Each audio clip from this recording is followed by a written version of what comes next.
Hello friends, welcome to my channel. મિત્રો, આપણે આવું બોલતા હોઈએ છીએ, ખબર છે ને તમને, કે તમીજથી રહો. બરાબર છે? તમીજથી રહો મતલબ બદતમીજી ન કરો, અને એને ઇંગ્લિશમાં કહેવાય બિહેવ યોરસેલ્ફ. શું કહેવાય? Behave yourself. Right? Don't misbehave with me. Okay? Behave yourself એટલે તમીજથી રહો, મર્યાદામાં રહો. ઓકે? નેક્સ્ટ છે પૂછો જ નહીં યાર. કેવું રહ્યું પેપર? 10માની 12માની બોર્ડની એક્ઝામ કેવી રહી? તો કે પૂછો જ નહીં ભાઈ, પૂછો જ નહીં. સો ડોન્ટ આસ્ક યાર. જોરદાર રહ્યું. પૂછો જ નહીં, જોરદાર રહ્યું પેપર. પૂછો નહીં યાર પ્લીઝ, બહુ જ બોગસ રહ્યું. Don't ask. શું કહેવાય ને ઇંગ્લિશમાં? Don't ask. Okay, next is અરે હા, જે મોઢામાં છે બોલી દે, બોલી દે, બોલી દે. રાઈટ? યસ, બોલ. શું કહેવું છે? બોલજો. તો સે ઇટ અથવા સ્પીક ઇટ એવું પણ બોલી શકીએ. સે ઇટ. ઓકે, નેક્સ્ટ ઇઝ ભાઈ જોરથી બોલો. જોરથી એટલે લાઉડલી. જોરથી બોલો, ઊંચેથી બોલો, મોટેથી બોલો તો સ્પીક અપ અથવા સ્પીક લાઉડલી.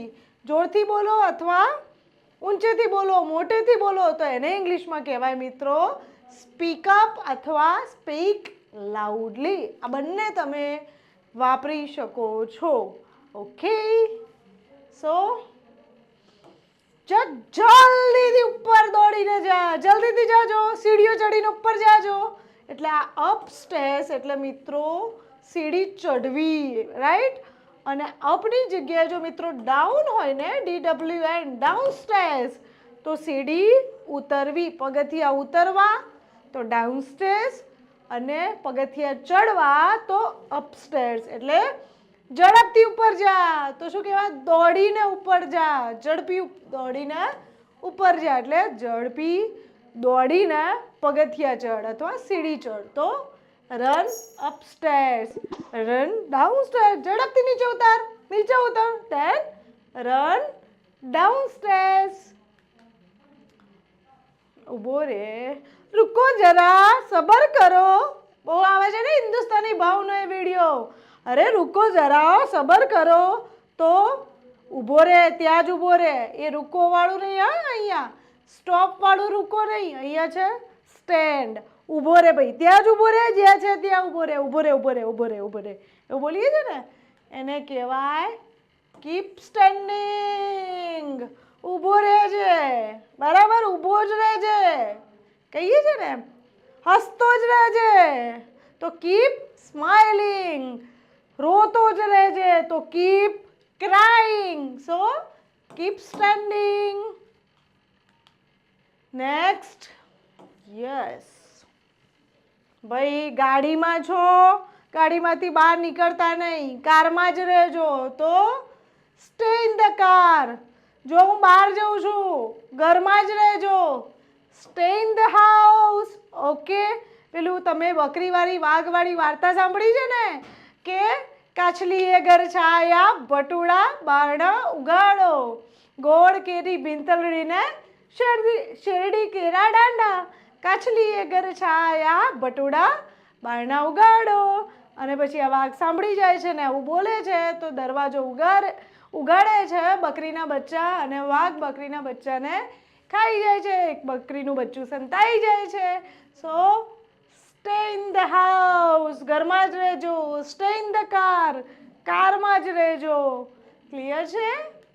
નેક્સ્ટ છે અંદર રહેજે, બહાર ના નીકળીશ. બહાર નીકળીશ તો કોવિડનો વાયરસ તને પકડી લેશે. બહાર નીકળીશ તો લોકો તને પકડી લેશે. સો અંદર રહેજે.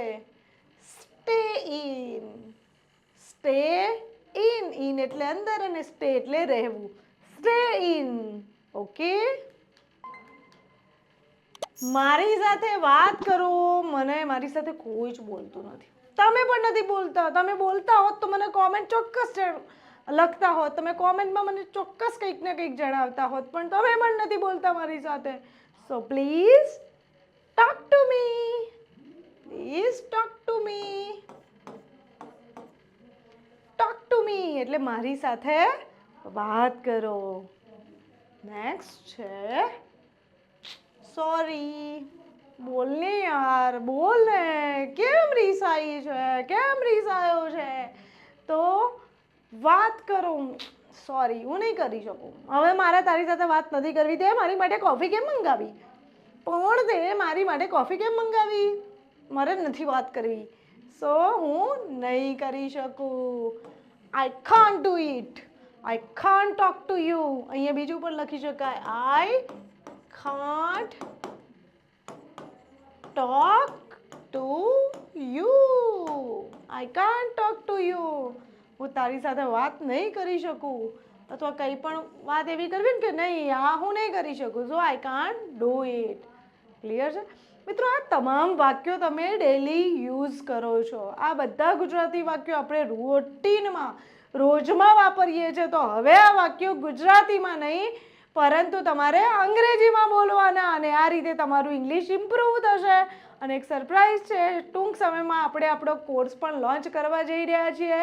તો એ પહેલાં તમે મારી ચેનલને સબસ્ક્રાઈબ કરો, વિડીયો લાઈક કરો અને શેર કરો. ચાલો આગળ જોઈએ.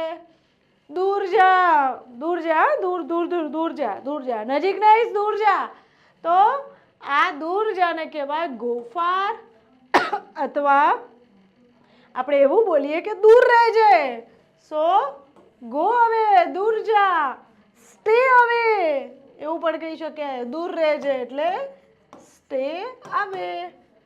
ગો ફાર, દૂર જા. ગો અવે, દૂર હટ, દૂર જા. સ્ટે અવે, દૂર રહેજે. બોલીએ છે ને વાક્યો. નેક્સ્ટ છે, ચાલ ફટાફટ. પહેલા તો સૂવે છે. કેમ કેમ સૂવે છે? ઉઠ, ચાલ, ઉઠીને બેસ. ચાલ. તો સિટ અપ. સિટ અપ, ઉઠીને બેસ. આપણે બોલીએ છીએ ને સિટ અપ, ઉઠીને બેસ. ચાલો ગેટ અપ. ગેટ અપ, ઉઠી જા. એવી રીતે સિટ અપ, ઉઠીને બેસ. ગેટ અપ, ઉઠી જા. વેક અપ, ઉઠી જા. રાઈટ? સીધા થઈને બેસો. કેવા બેસો? હંમેશા ભણતા હોઈએ કે કંઈ પણ બેઠક એટલે કે બેસીને કોઈ ક્રિયા કરતા હોઈએ તો કમરથી હંમેશા સ્ટ્રેટ થઈને બેસવું જોઈએ. સીટ સ્ટ્રેટ, સીધા બેસો. આમ મરદલ નહીં બેસો, આમ નહીં બેસો. કેવા બેસો? સીધા થઈને બેસો. Seat straight. પીઠ સીધી રાખો. Straight your back. Straight your back. હો યસ. Who knows? કોને ખબર? કોણ જાણે? Who knows? Who knows? Yes. તમારો कमरबंद बांधो. यात्रीगण कृपया ध्यान दें. अपने कुर्सी के नीचे रखी पेटी से अपने आप को बांध ले. हमारा प्लेन जल्द ही टेक ऑफ करने वाला है. यात्रीगण કૃપયા ધ્યાન દે. આવું તમે વિમાનમાં સૂચનાઓ સાંભળો છો તો એને ઇંગ્લિશમાં શું બોલે છે? Fasten your seat belt. Fasten your seat belt એટલે તમારો સીટ બેલ્ટ બાંધો. ફાઇન. ચલો મિત્રો, હવે તમારો વારો છે.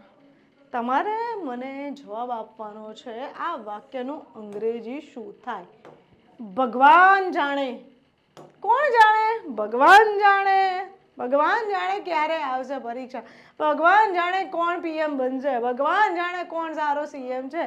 તો આ ભગવાન જાણે એનું અંગ્રેજી શું થાય એ તમારે મને કોમેન્ટ સેક્શનમાં ચોક્કસ જણાવવાનું છે.